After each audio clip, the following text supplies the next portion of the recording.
There was a time when the world economy did not run through stock exchanges, satellites, or container ships. It ran through handwritten contracts, desert caravans, monsoon winds, and a shared language of trust that stretched from China to West Africa. Long before modern globalization, long before corporations or multinational banks, Muslim merchants built one of the most sophisticated trade networks in human history.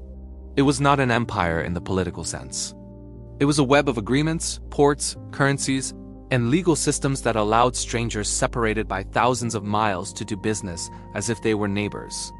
And the most remarkable part is not how vast this network became. The remarkable part is that it worked.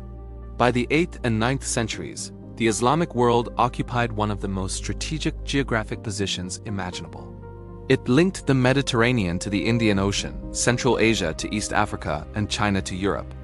But geography alone does not create trade. Infrastructure does. Muslim merchants inherited older trade routes from Roman, Persian, and Indian systems, but they did something new. They standardized trust. A merchant leaving Basra could invest in a shipment that would pass through multiple ports, handled by partners he might never meet, and still expect legal protection.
Muslim merchant diasporas established neighborhoods in foreign ports, marrying locally while maintaining legal and commercial ties to their homelands. These communities acted as bridges between civilizations, translating customs and mediating disputes. Contracts had to function across cultures, so merchants developed flexible legal practices grounded in Islamic jurisprudence but adaptable to local realities. Markets themselves were regulated environments. Islamic cities appointed officials known as mutasibs to oversee fair trade. They inspected weights and measures, monitored fraud, and enforced ethical standards. Price manipulation, hoarding, and deception were treated as violations not only of economic order but of moral duty. Commerce was viewed as an extension of accountability before God.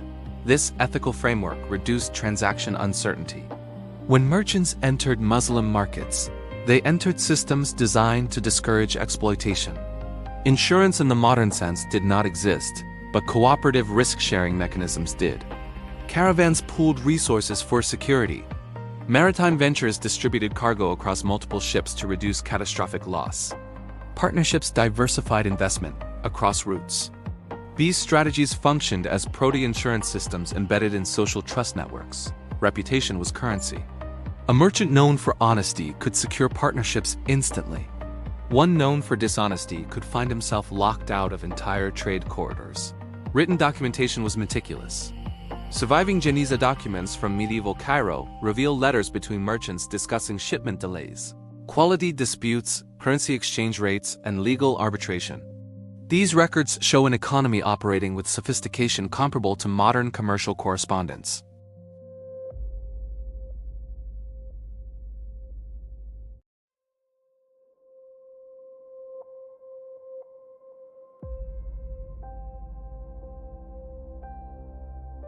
This network endured for centuries because it was decentralized. No single ruler controlled it entirely.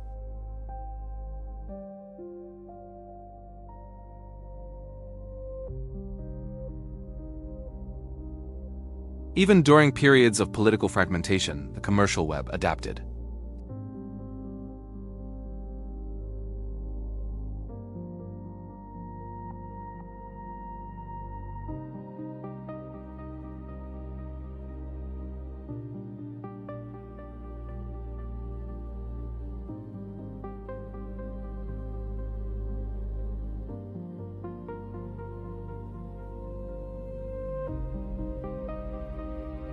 It was globalization in an earlier form, powered not by industrial technology but by legal innovation, navigational science, and shared ethical codes.